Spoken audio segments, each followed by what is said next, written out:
Hello there, film friends. The wheel weaves as the wheel wills. The wheel weaves as the wheel wills.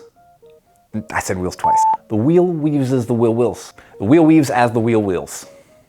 No. Wheel. The wheel weaves as the wheel wills. Wheel wheels. The wheel weaves as the wheel wheels. No! The wheel weaves as the wheel wills. That's the one. All right, let's talk about episode 6.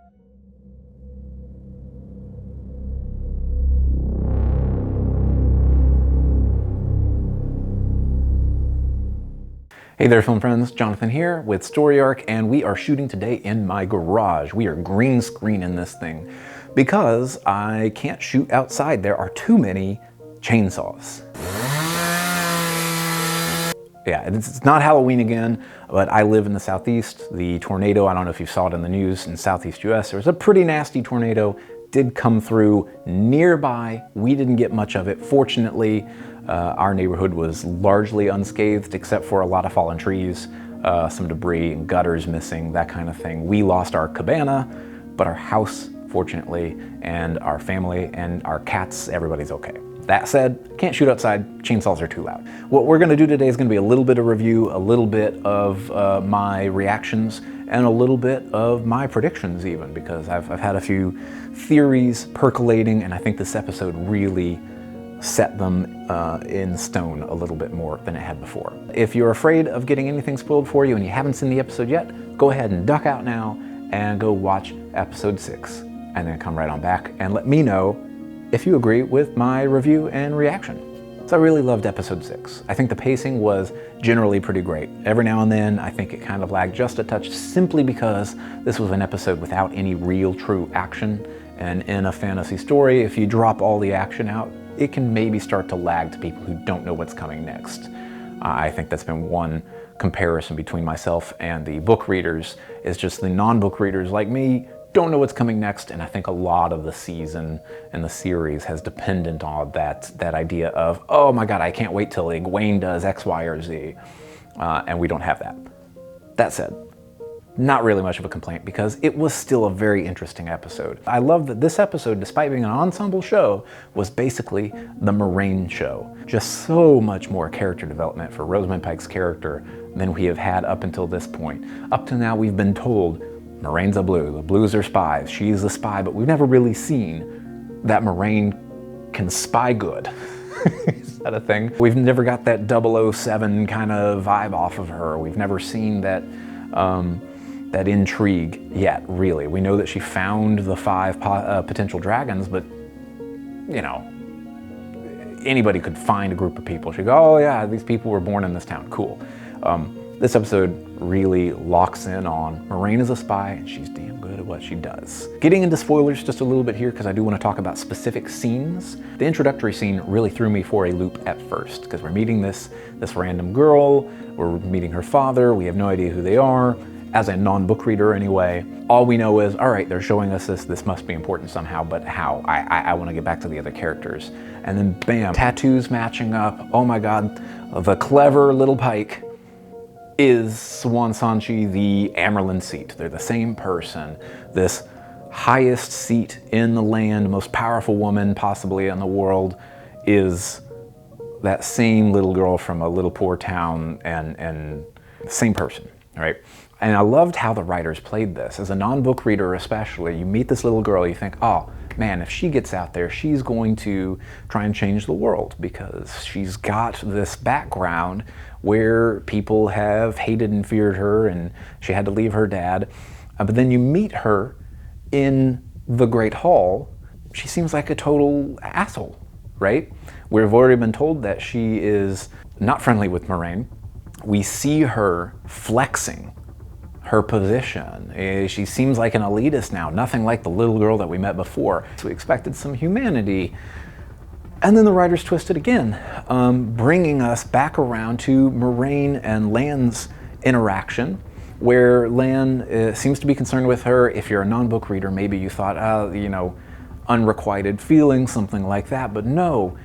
This guy is just really dedicated to somebody who he really believes can change the world, and then you see who's her real lover, and it's, again, spoilers, the Hammerland seed herself.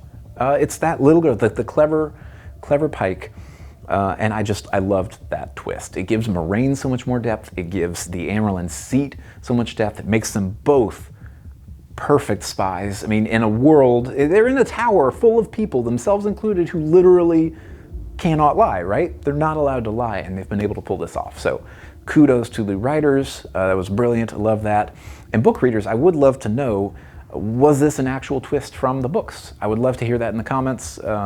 If it's changed a little bit, if it's going to get into spoiler territory for future episodes, don't let me know, but I am curious about that. Other things I loved about the episode were the typical things. I love the magic, particularly in this episode. I feel like it deepened it a little bit.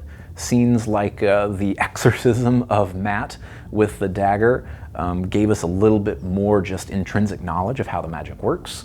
The cinematography was still, of course, on point. Like I've already mentioned, the writing was great. The story moved forward. I think the only complaints I could give about this episode are the lack of action, which...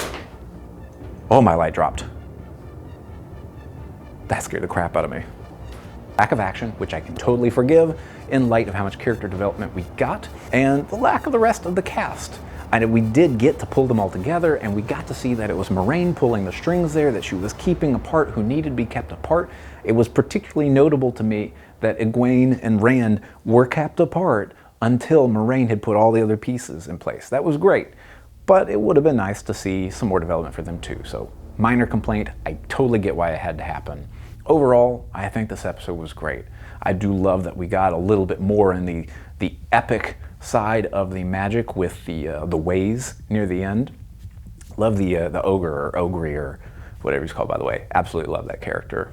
Anywho, let's talk a little bit about predictions now and theories from a non-book reader's perspective. So I started thinking a couple episodes back, hey, maybe the dragon isn't just one person.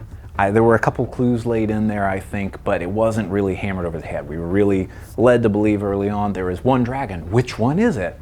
And I think it was somewhere around episode 3 or so when Rand was trying to break down that door with the dark friend who had trapped him.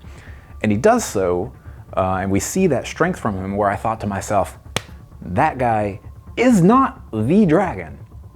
There's no way the Anakin Skywalker of this cast is the dragon. No offense, because he's really grown on me. But episode 1, I thought he was whiny Anakin. Anywho, there's no way this guy is the dragon. But what if there's multiple dragons? What if their power is spread out and it's an ensemble thing for a reason? And I'm no genius for thinking this, of course, but this episode really came back around and said, hey, maybe you're right. Because we got a little bit of it from Moraine talking about what if the soul of the dragon is split into multiple people? Why would the wheel do that? Love it. And so my prediction going forward is I'm 100% on the train of all 5 of them are the dragon, and they're going to kind of fulfill these typical dungeon party roles. You know, you're going to have like a ranger and a warrior and a cleric, maybe not clearly defined, but I think that's where we're headed, and I'm here for it. Other predictions that I've got, I don't have a lot of firm ones, and I think that's a great thing. There's only so much you can predict if you've never read the book before, and this is doing a good job of making you go, I don't know exactly what to expect. I do predict that Matt will truly be cut off in the next episode. I really hope that he is, and that Matt on his own has to find a way to them, and this is going to be what pushes Matt truly to figure out what his power is and what is unique about him, trying to reconnect with the people that he just kind of abandoned through inaction. That's all I've really got to talk about this time. I did love episode 6. I can't wait for episode 7. So I'd love to hear your thoughts about episode 6 in the comments down below. Let me know if you agree, disagree with my assessment. How does it compare to the other episodes? Are you going to keep watching from this point? Book readers, non-book readers alike, would love to hear your thoughts. Thanks again for watching this video. I know I rambled on a bit. Didn't have time to script this out. But if you enjoyed this video, please drop a like, subscribe to the channel if you haven't already. Like I mentioned, my next short film is still on the way, so that's coming soon. Ring the little bell if you want to make sure to see that when it comes out. Thanks again for watching, and I'll see you guys later. It's cold in this garage. Keep telling your story, guys. Have a good one.